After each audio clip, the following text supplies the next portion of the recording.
کہ انہوں نے کس طرح محبت سے، حکمت سے اور احترام کے ساتھ تعلیم دی۔ اچھا، تو یہ اس تصور کو مزید پختہ کرتا ہے کہ استاد کا کام صرف معلومات دینا نہیں بلکہ کردار بنانا ہے، معاشرے کی اصلاح کرنی ہے۔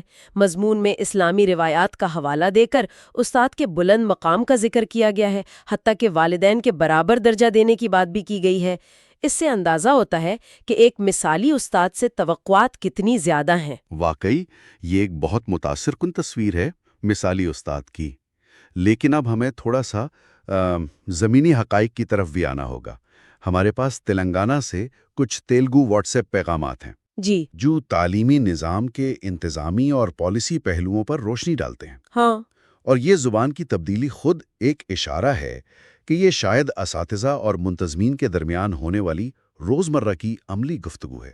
ہاں، یہ زیادہ گراس روٹ لیول کی بات چیت لگتی ہے۔ بالکل، اور ان پیغامات میں ہمیں ایک بالکل مختلف تصویر نظر آتی ہے۔ ہاں، مثال کے طور پر میدک ضلع سے متعلق کچھ پیغامات ہیں۔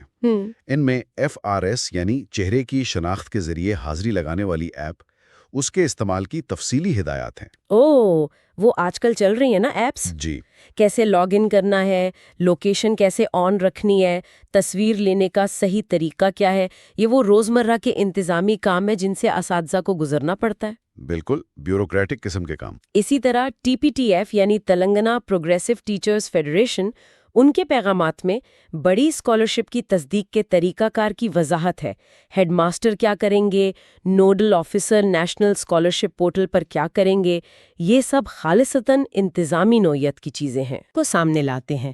یہ اتنی پرکشش نہیں ہے جتنے وہ بلند نظریات تھے جن کی ہم پہلے بات کر رہے تھے، ظاہر سی بات ہے۔ جی بالکل نہیں۔ لیکن نظام کو چلانے کے لیے یہ بھی ضروری ہے، اور یہاں وہ تضاد بہت واضح ہو جاتا ہے۔ ایک طرف استاد روح حیات ہے، وہ چراغ ہے جو خود جل کر روشنی دیتا ہے، اور دوسری طرف اسے حاضری ایپ اور اسکالرشپ پورٹل کی تفصیلات میں الجھنا پڑ رہا ہے۔ بالکل، یہ روزمرہ کی حقیقت ہے۔ اور بات صرف روزمرہ کی انتظامیہ تک ہی نہیں ہے۔ AITA تلنگانہ کے جو پیغامات ہیں ان میں ریاست کی تعلیمی پالیسی سے متعلق زیادہ بڑے مسائل پر بھی بات کی گئی ہے۔ ان میں جو نکات اٹھائے گئے ہیں وہ کافی سنجیدہ ہیں۔ جی، میں نے بھی دیکھے۔ ان پیغامات میں سرکاری اسکولوں کے معیار کو بہتر بنانے کی ضرورت پر بہت زور ہے، خاص طور پہ کارپوریٹ اسکولوں کے مقابلے میں۔ ہاں، یہ موازنہ بار بار آ رہا ہے۔ اور ہنر مندی کی یونیورسٹیاں یعنی اسکل یونیورسٹیز، ان کے قیام اور ایک نئی مؤثر تعلیمی پالیسی کا مطالبہ بھی نظر آتا ہے۔ فنڈنگ کا مسئلہ بھی اٹھایا گیا ہے، جیسے اسکولوں کی دیکھ بھال کے لیے سالانہ 130 کروڑ روپے مختص کرنے کا ذکر ہے۔ یہ فنڈنگ والا نقطہ اہم ہے، اور طلباء کی تعداد کے حوالے سے بھی کچھ اعداد و شمار دیے گئے ہیں۔ بتایا گیا ہے کہ سرکاری اسکولوں میں تقریباً 27 لاکھ اور نجی اسکولوں میں 34 لاکھ طلباء ہیں۔ اوہ، تو نجی اسکولوں میں زیادہ طلباء ہیں؟ ان پیغامات کے مطابق جی ہاں، یہ فرق خود بہت کچھ کہتا ہے۔ اس کے علاوہ اساتذہ کی تقرریوں اور تبادلوں میں مبینہ بے قاعدگیوں اور تاخیر کا بہت ذکر ہے۔ دعویٰ یہ ہے کہ 2017 سے منظم تبادلے نہیں ہوئے ہیں اور پچھلے 11 سالوں میں بہت کم نئی بھرتیاں ہوئی ہیں۔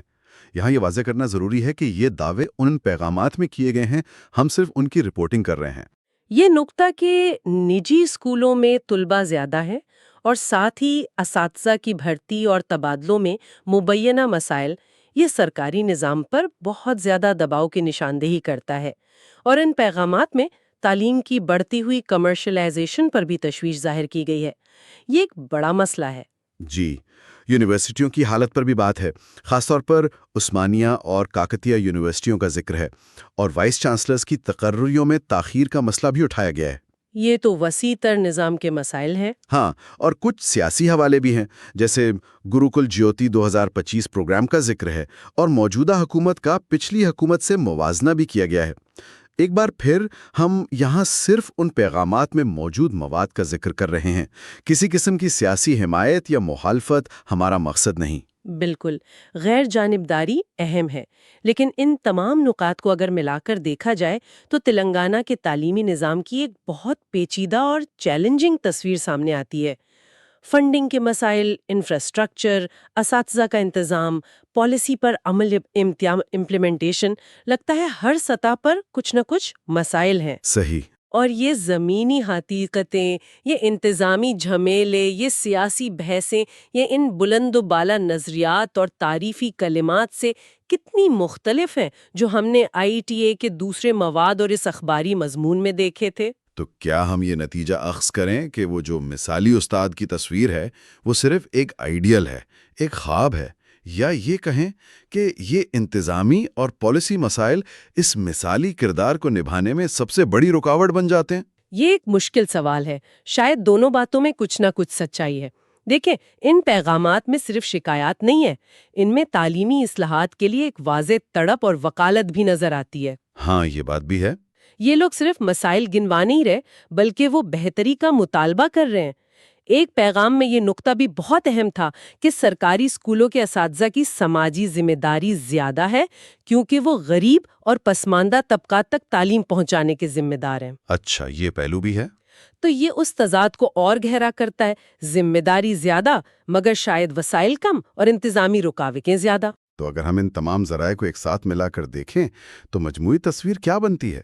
ایک طرف استاد کے لیے گہری عزت ہے، بلند ترین نظریات ہیں، قربانی، روشنی، کردار سازی، رسمی طور پر ایوارڈ سے پہچان بھی دی جا رہی ہے۔ جی، لیکن دوسری طرف کم از کم تلنگانہ کے اس تناظر میں جو ہمیں ان پیغامات سے نظر آیا، وہاں انتظامی پیچیدگیاں ہیں، پالیسی پر سخت بحثیں چل رہی ہیں، اور نظام میں ایسی خامیاں ہیں جن سے اساتذہ روزانہ کی بنیاد پر نبرد آزما ہیں۔ بالکل درست۔